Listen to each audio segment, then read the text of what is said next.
Hello, and welcome to the Still to Be Determined podcast, the podcast that follows up on topics from the YouTube channel Undecided with Matt Farrell. I am Sean Farrell. I'm a writer, and I am the older brother of Matthew Farrell. Hello, everybody. Today, we're going to be talking about the most recent episode, which is Why Haven't Electric Planes Taken Off Yet? Electric Aircraft Explained. This is from August 4th, 2020, and includes some of the worst plane puns I've ever heard. I was worried that there was going to be, it was so pun-filled, I was worried that people were going to be like, oh, come on, Matt. But I got quite a few comments about, love the pun jokes. I was like, great. Yeah, it was when you said,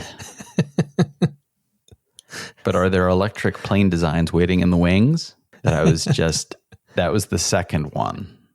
And I felt like, okay, he's buzzing right over our heads. He's just dive bombing us. And I'm chilling mom, Sean. Yes, that was definitely, it was full of jokes that mom would have been very proud of. Very proud of. Yes. Very, very proud of. It is, as you point out, a far more challenging area for travel than cars. If you're driving at 70 miles an hour down a highway and your electric car stops working properly, in all likelihood, you will slowly drift to the side of the road. Right. If you are flying at 400 miles an hour, 25,000 feet above the ground, and your vehicle stops working, it is entirely possible that something far worse happens. But as you also point out, the impact could be huge given the amount of fuel being used at any one time by the very large aircraft. Yes.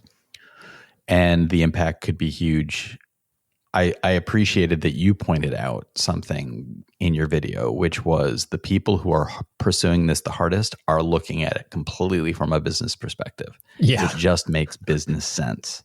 Yes. To try to push for flights that cost almost $400 less per 100-mile flight. Then it's insane. It's insane how much it's not also just the cost of electricity. It's because electric motors are so much more efficient than combustion engines. They just do a better utilization of the fuel and the energy that's in the fuel. There's less waste. It's like on a Tesla, it's like you're talking about like a 90% efficiency rating. So 90% of the energy that is being used is actually going to making the car move. Right.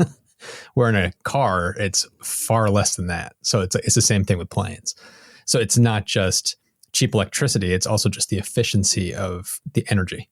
And it's substantial. So it makes perfect sense why businesses would be going, we want to go down this path because it will make for much cheaper operation. Yeah. And there was a conversation in your comments where somebody had an issue with that. They wrote $400 for a 100-mile flight versus $6 for an electric they said, I call foul. There's no way electric is 66 times more efficient than the gas combustion. Somebody responded back simply pointing out, we're talking cost. It isn't just efficiency, it's wattage cost. Electricity being massively less expensive than fuel and more efficient to boot. So it's a combination of factors that work to its advantage. This isn't the fuel that you put in your car. We're talking jet fuel. Yeah. Kerosene-based jet fuel is very, very expensive. You're talking about the wattage, like some areas you're talking about 8 cents, 11 cents per kilowatt versus $100, $400 for kerosene gas. So it makes perfect sense why it's so much cheaper. It has nothing to do with subsidies. It has nothing to do with any of that. It's just straight up just cost. One of the interesting conversations that appeared in the comments was started by Vinay Sridhar, who wrote, and again, I will throw out there really quickly, apologies to anybody whose name I get wrong. I am doing most educated guess toward pronunciation. So Vinay wrote, I was expecting him, you're the him, Matthew. I was expecting him to talk about MIT's remote laser-powered electric aircrafts. It's about energy being supplied to the aircraft while it's flying so that no batteries are required. I hadn't heard of that. So that when I saw that comment, I looked it up and I was like, okay, hadn't heard of that one before. But the conversation that spun out of it was fascinating because somebody, Freak Hoekstra, responded, the curvature of the Earth makes it pretty hard to do that over range, not even taking into account diffraction due to the atmosphere. Different pressure gradients and humidity levels will make it extremely hard to keep a coherent beam. Vinay then linked a video. So if anybody's interested, you can find Vinay in the comments, and he provided a video which talks about the problems that were mentioned in that previous comment. And then another person jumped in, Anton Nim jumped in and said, I'm a researcher and I have looked at this. It sounds good on paper, but when you scale up, the skies are going to be full of laser beams. And I don't think that's a good thing. The image that popped into my head of aircraft flying overhead while also simultaneously being sliced into ribbons by the myriad of lasers that were pointed at the sky is a comical image. But even that then received a response from Joe Bloggs, who wrote, it would be a good use in conjunction with batteries, though. Basically, refueling stations every 200 miles that refuel you in the air. It doesn't really matter how many lasers are flying through the sky if it's just an area in the middle of nowhere. So that's an interesting point. Yeah, your commenters full of some interesting, not only facts, but ideas and the potential for development along all the different routes that are currently being researched, and the hybrids that could come out of that are really fascinating. Your video was really focused on commercial air travel for people. Yes. Because there are some things being developed. Lockheed Martin on their website actually has an interesting page about hybrid airships.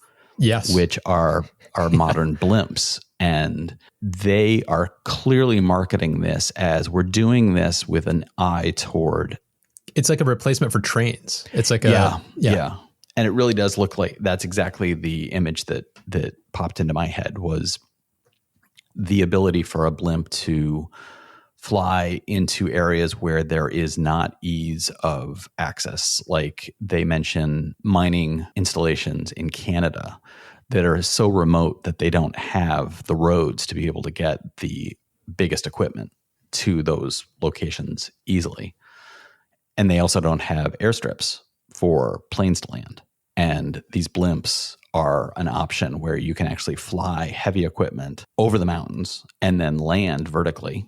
So it's taking those problems out. And in the images that they've created, the artist's visions, one of the shots is of somewhere in a remote location in Africa. And you see this place that does not have an airstrip, but a blimp landed and people unloading supplies into a very remote village. So I looked into that a little bit, and one of the things that's in development right now actually links back to something you've talked about in the past, which is a graphene battery is in development for some of these airships. So I thought that was fascinating. Yeah, the comment about airships came up a bunch in the comments when I was reading through them and responding to a lot of people. And I love the idea of kind of airships making a comeback, because we now know how to do it safely, effectively, and we have technologies that can make it very efficient.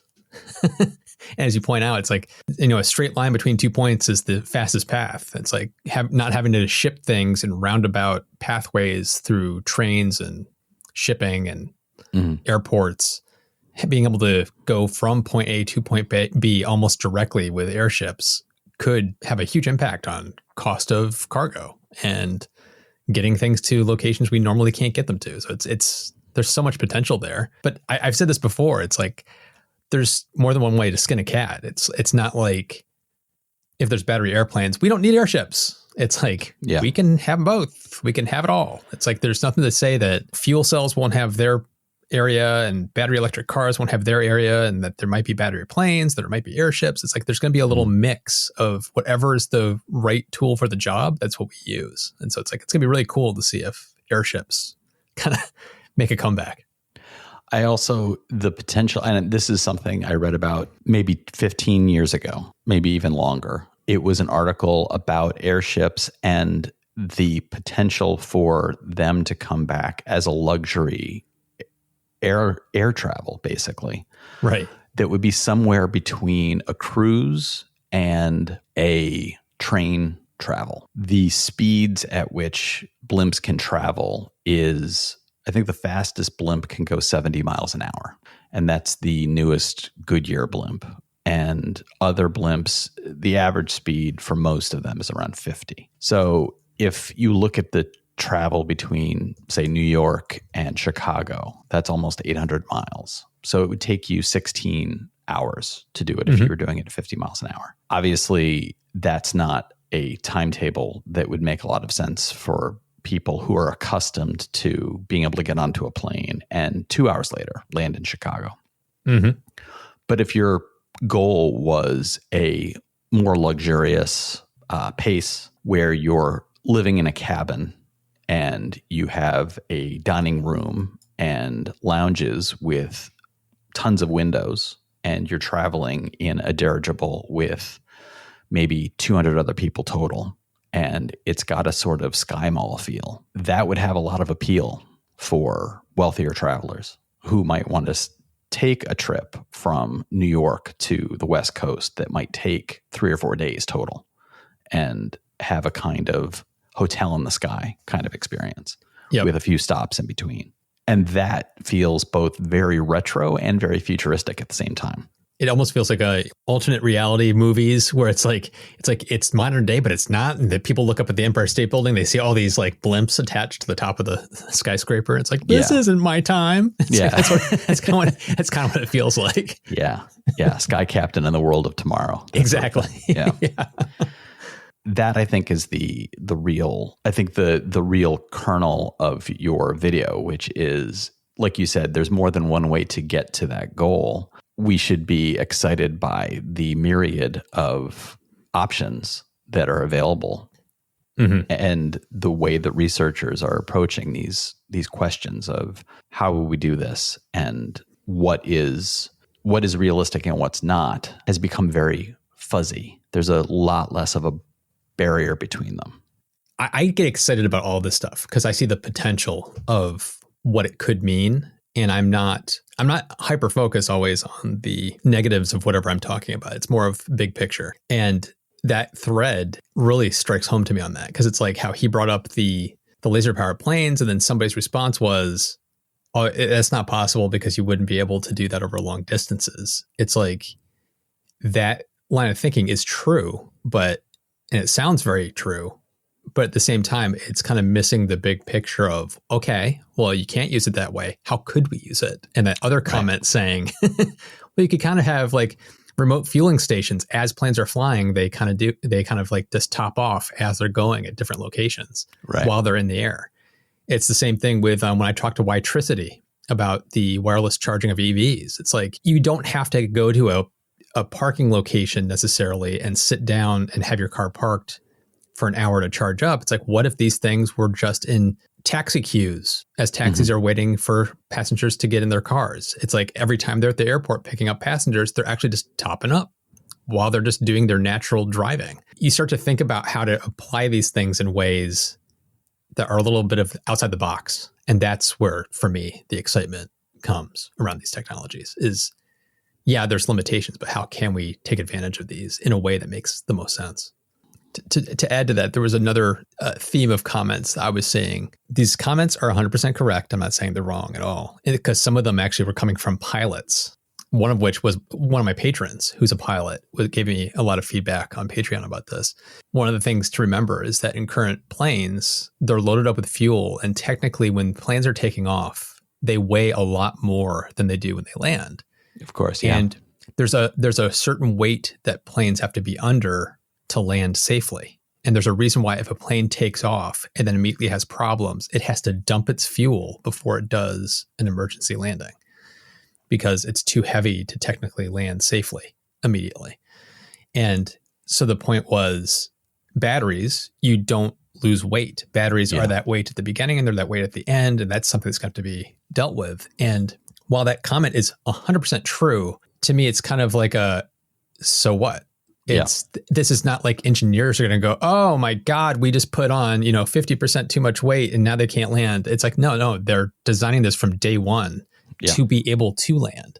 And that's part of the constraint that makes it difficult right now, is because the batteries don't have enough energy density Right. So they have to keep the batteries under a certain weight so they can take off and land, which means they can only fly 100 miles or 200 miles. Right. So it's not like it's a problem that they're not thinking of. They are absolutely thinking of it. And that's part of the constraints they're working in. Part of the reason why when you're looking at your video, you see so many revolutionary airplane designs. Those aren't necessarily just people thinking like, we can make cool looking future planes. It's potentially also, we need to rethink how a plane works. So the aerodynamics might benefit the plane differently because we will not have fuel weight. We will have battery weight. Yeah, it's no different than electric cars. When you look at a Tesla, you notice none of them have door handles that stick out from the car. Right. And Tesla is trying to get rid of the rear view mirrors for the same reason. But in the United States, they can't because there's an actual law on the books that requires actual mirrors, which is so antiquated. So they're trying to get those laws changed because they need to make the cars as aerodynamic as possible to try to eke out thrust. Right, because they need to eke out every bit of efficiency out of the car because the battery pack is so heavy that they're trying to make up for that through more aerodynamic cars to reduce the drag, to make it more efficient, to get better range. Right. So it's like airplanes is the same thing. Not that they haven't been worried about aerodynamics, because of course they have been, but they're having to rethink the norms when you're looking at electric versus as you say that, fuel. I'm surprised that in your video you didn't include the shot from the movie Airplane of the car with the large umbrella on it, on the piston going up and down trying to fly. And thinking about, the airline industry has of course been concerned with aerodynamics, and suddenly in my head that car is bouncing up and down. Ka-chunk, ka-chunk, ka-chunk. But one of the things that struck me as I was watching the video is I was thinking along these lines of what you and I have been talking about just now, when in your video, one of the designs that was demonstrated looked like a conventional 747 with the replacement of the engines being BMW electric motors, and how they would then have to distribute battery packs into the belly of the plane, and how would this all work while maintaining that classic shape of a modern large passenger airplane. Right. And it was strange because my immediate response to that was, oh, don't go that route. You're cobbling new technology into old technology, and that's not necessarily the best way to go. That was my instinctive response to that. I preferred the ones that looked a little stranger because I was like, those are the ones where the people are saying, this is going to weigh different. This is going to be distributed differently than fuel.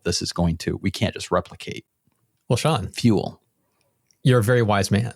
I mean, all you have to do. I brought that up because I wanted to pat myself on the back for being so smart. I was going to say, all you have to do is look at the battery electric vehicles. Like, who's the dominant player right now? It's Tesla.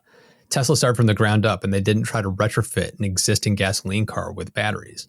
Right. When you look at all the companies that have done that, none of them perform well because you're cramming so many batteries into a trunk space. Right. And then you're losing trunk space, and it then puts the weight of the vehicle off, or you're putting it down this center, where the center hump is in the car. You're putting all the batteries down there. And it's like, it creates all these different problems where if you come at it from square one and go, okay, we're building a battery car. How do we do this? It's like, well, let's just put a slab of batteries to distribute the weight low, to create a low center of gravity, evenly distributed between the wheels. I'm reminded of your story of the water pump that Tesla developed, where they reimagined, like, what are we trying to do with this thing? As opposed to, how do cars do this? Exactly. So it's like they're going to have to do the same thing with planes. They're going to have to start from the ground up. So the next time you go to the airport and the person at the gate says, you'll be getting into this vehicle, which looks largely like a flying toilet. Trust me, it is the perfect shape for this electric vehicle. Don't be afraid. Get right in. It'll really get you going. Oh my God.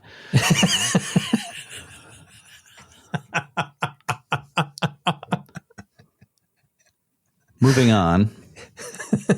As we usually do, we will end with a few recommendations of things we have been watching, little ways to pass the time. And I will start, as usual, because when we reach this point in the podcast, I always want to make sure that Matthew has time to figure out what he's going to talk about. So I have 2 suggestions, and one of them is a return to Peacock, as we spoke of in the most recent episode. And we spoke then about all the different viewing app options and how some of these are going to be also rans and so on and so forth. And I still agree with all of that. And I still scratch my head about whether or not Peacock will last. But there is something for a free app. There is something that is fun to watch for a couple of different reasons. And it is a first episode of a show that you can only get using Peacock Premium. The name Peacock was a terrible decision. It's horrible. It is actually hard to say in a sentence. There's a reason why people don't talk about peacocks. And they just say things like, I was on the lawn and I saw the color birds. Because to say peacock is actually too difficult. So Peacock Premium has a show called Hitmen. The first episode is available for free on the free app. So you can check it out. And it's fun to watch. There's 2 reasons. It is a British sitcom. And I do enjoy that one of the ways that streaming services across the board are filling in the big gaps of programming, because no one app has enough programming to fill 24 hours a day, 7 days a week. I really like the fact that all of these apps are filling those gaps by going worldwide. I think it is it's a growth of American entertainment consumption to remind us that there is talent and intelligence and creativity around the world, and that we are not the world's entertainment factory. Yes. So seeing something come from another country is always pretty cool. And this is a British sitcom. And as my partner and I finished watching it last night, she said, I love British sitcoms because they are as sitcom-y as an American sitcom, but they don't stink. It has all the beats. It's got the pacing. You're watching it and you feel like, okay, here comes the joke. 2, 3, 4, bang. But you still laugh because it's funnier, because they're willing in some ways to go to places that American sitcoms won't go. A little more off color, a little more dangerous, a little more subversive. This show, Hitmen, is about 2 hired assassins who work for apparently a mob boss. And they are played by Mel Gidrock and Sue Perkins, who you may remember were the original hosts of The Great British Bake Off. Oh, right. Yeah. And it is a lot of fun to watch their chemistry, which was obvious on The Great British Bake Off, on display in a sitcom where they play the 2 assassins. And it is I think the best description would be, it is a lighter version of Barry. Okay. Where Barry is following the character's arc, and this isn't interested in the character's arc. This is setting up jokes. Right. So, but it's an interesting companion show to Barry. So, and the first episode revolves around the 2 of them with the person that they are supposed to kill in a moving van. And they are waiting for word from their boss that they're supposed to take this guy out. And the call just isn't coming. And so they are just sitting in the moving van having a long drawn out conversation around the fact that it's one of their birthdays. And the person that they're supposed to kill joins in on the conversation. He's sitting in the back, hands tied together, wearing a canvas bag over his head. And he begins to just pitch into the conversation and talk to the 2 of them. So the 3 of them are now having conversations around this one person's birthday. It is ludicrous and absurd, but it is a lot of fun. And so again, Peacock is free. Download the app, check out this one episode. I viewed it last night thinking, I'm not going to pay for the premium, but someday this show will probably be available on some other app somewhere. And maybe I'll check it out then. So I got a taste of it, and I actually really enjoyed it. So that sounds cool.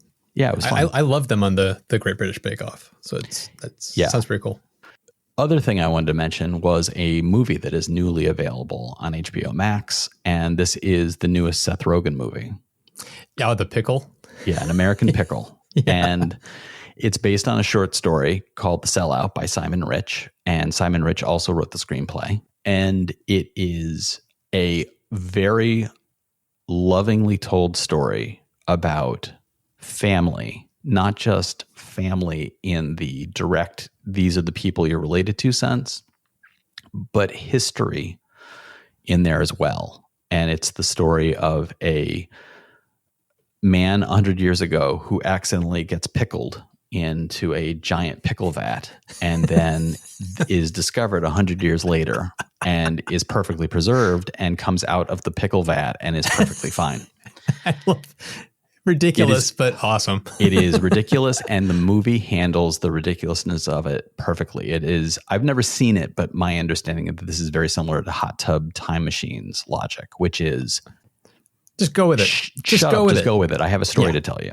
Yes. And in fact, there's a great scene where the science of how this worked is included. And the way it's included is as the scientists begin to talk how this happened, the narrator comes in over them and says, and then the scientists described what happened and it made perfect sense and everybody was comfortable.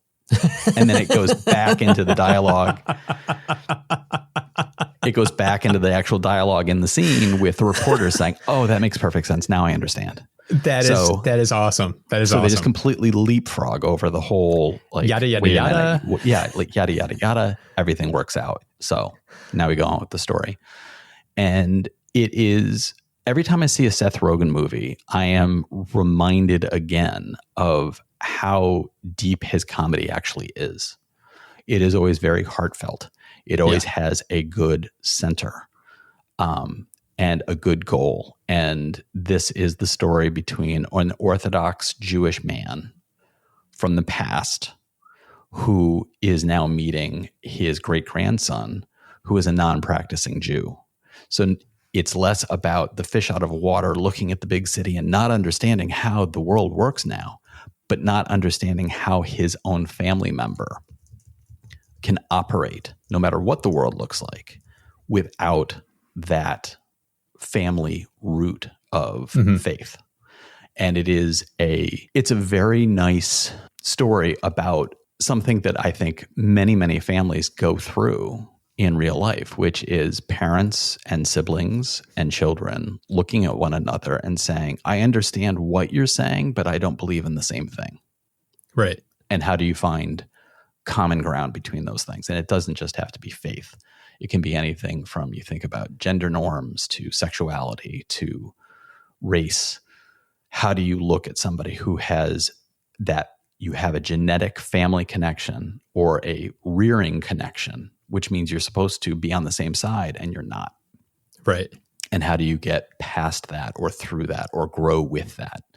And so I think it's a movie with a very good heart, and it has some great comedic moments. And I really like Seth Rogen as an actor in this. He plays two very different characters, and he does a really nice job of it. And my girlfriend told me last night that apparently there was originally going to be, there was a table read where they had somebody else play the younger version. Yep. And that the motion picture company convinced him, the studio convinced him that he should play both roles. And his hesitance was, there's never been a good movie where the same person played split screen. Yep. And I think he actually does a really nice job with it, because he's doing this for the one character. He's doing an accent and he's wearing all these old clothes. And it really does come across as this man out of time.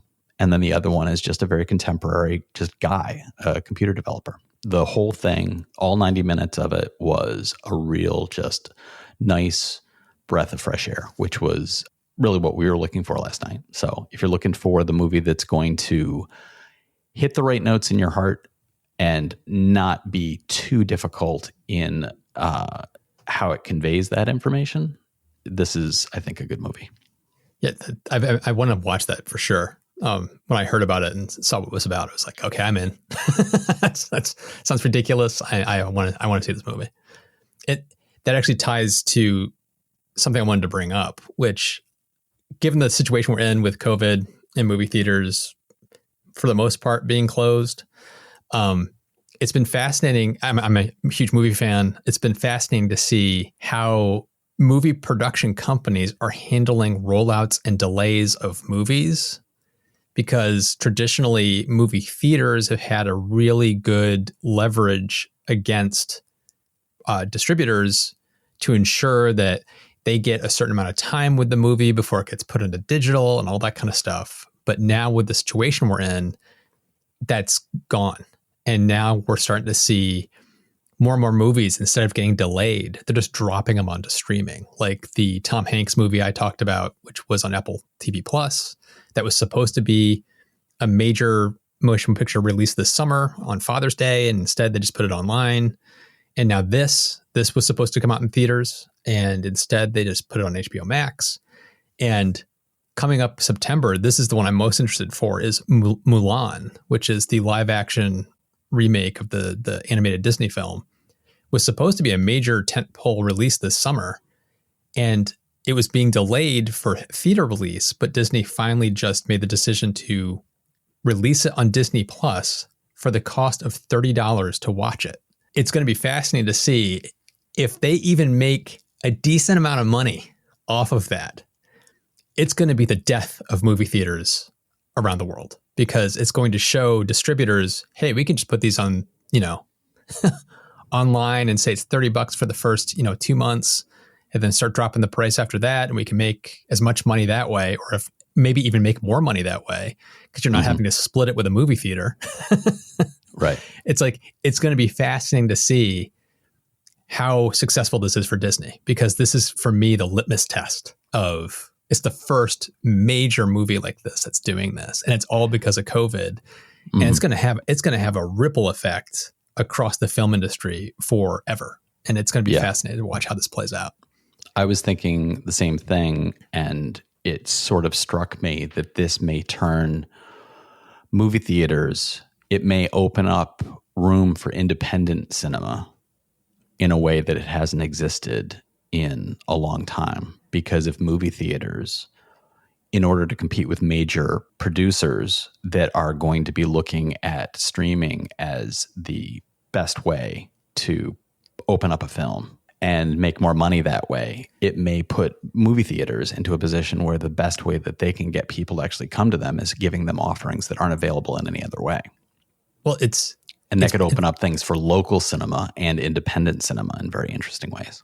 But what worries me, though, Sean, is it probably means it's the death of major theater chains. Like, we may see things like AMC go out of business, which means there's going to be tons of job loss. There's going to be tons of just decrepit buildings falling apart across the country that are just empty. It'll exacerbate the mall closures that have already been. Multiplex theaters will be gone. But what's interesting is I would not be surprised if we kind of loop back to the golden era of movie palaces, where it's not a multiplex with 20 screens. It's a beautiful, just amazing theater that has 1 or 2 screens, and they do these tentpole just events. It's like that. I could see a resurgence of that, but it's a much smaller scale of what we got used to over the past few decades. I'm reminded of here in Brooklyn, we have the Brooklyn Academy of Music Rose Cinemas, which shows, I think they have 4 screens, maybe 5. And they will show, usually on 2 or 3 screens, there will be well-known films, mainstream films, usually with a more artistic bent. And then on the other screens, they will have much smaller independent or foreign films. And the draw of that theater is, like you're saying, seeing specific films on big screens in a way that you can't experience it elsewhere. And it's an experience like that I kept certain films. I haven't seen certain films that I want to see, but I live in a city where I'm lucky enough to know that eventually, if I keep my eyes open, those things do show up here on the screen. So I'm able to see things like, I saw Lawrence of Arabia for the first time on a large screen. I saw Godfather for the first time on a large screen. There's a place for that. And it's like you said, the big chains will probably not make it, but I do see the same thing you see, which is the potential for an evolution into something that's going to look a lot more like the 1940s than the 1990s. So. Exactly. The only other thing I wanted to bring up really quick is I've only seen one episode so far. Is there's an Apple TV Plus show called Defending Jacob with Chris Evans, and he plays an assistant district attorney whose son is suspected of killing a classmate. And it sounds really dark and awful, and it kind of is. But the first episode I thought was tremendous. And I remember when it first came out, like in April, I think it was, the reviews were really good. Some people were saying they kind of shanked the ending of the season, but I'm just impressed by the performance. And it's just, the more I see Chris Evans in, the more I love that guy. It's like he is such a good actor in everything I see him in. Like Knives Out, he was awesome in that. It's like, it's great seeing him in this performance. They're very nuanced performances, and even though he doesn't look like the guy, he reminds me a little bit of Robert Redford. He's kind of this, just too pretty for reality. Yeah, he's a beautiful man. Does a very realistic, just emotionally, you can connect with him performance. So it's like he may never win an Oscar, but like he's exceptional at what he does. And he kind of falls into the vacancy left by Harrison Ford. Yes, exactly. But the other thing about it that I thought was funny is it takes place here in Massachusetts, and I've lived in Massachusetts longer than any other place I've lived in my life. And it was kind of weird watching this show where it's like, oh, I know that place. Oh, he and his son are eating in this pizza place. I've been in there. Oh, now they're eating this like little diner that's in Watertown. I've had lunch there with my wife. It's like, and they're sitting in the booth I've actually sat in. It's a little weird seeing all these scenes where it's like I was actually able to place, and I'm like, that's not Newton, that's Watertown. Who are you fooling? So it's like it's pretty funny.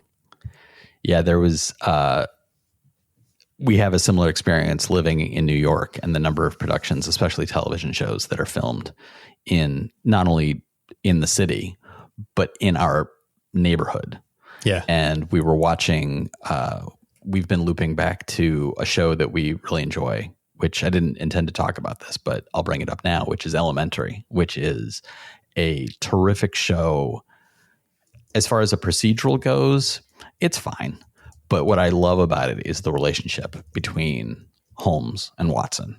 And it's Johnny Lee Miller and Lucy Liu. And I think that the dynamic between the two of them is really, really great. And I watch it from the same place in my heart that I always watched Kirk and Spock. It's that kind of, they're very different, but they figure out, oh my God, we fit. This is it. This is what we're supposed to be.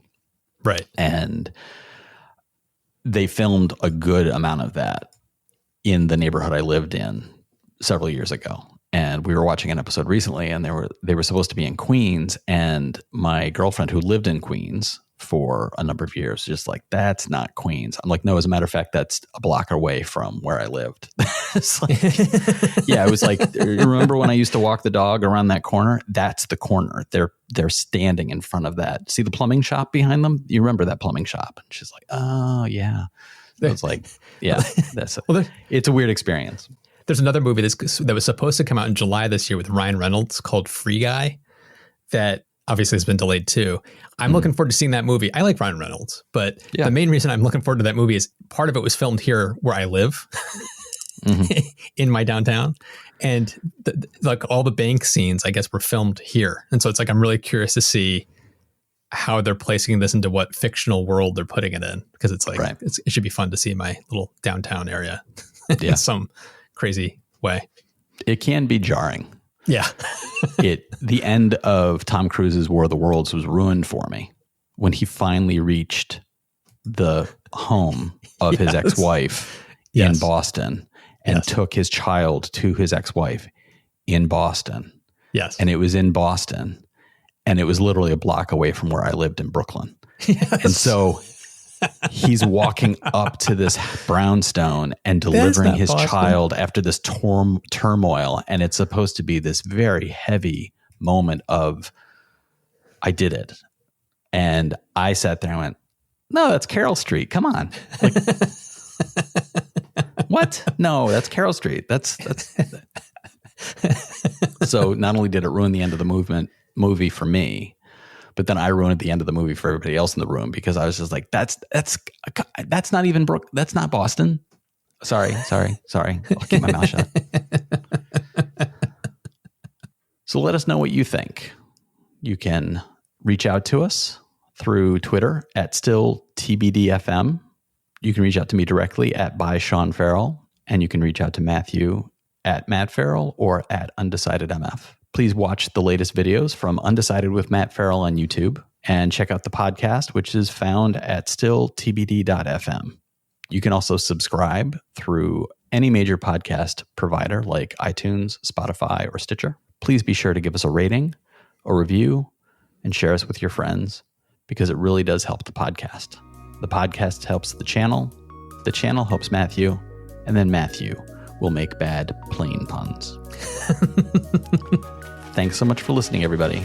Talk to you next time.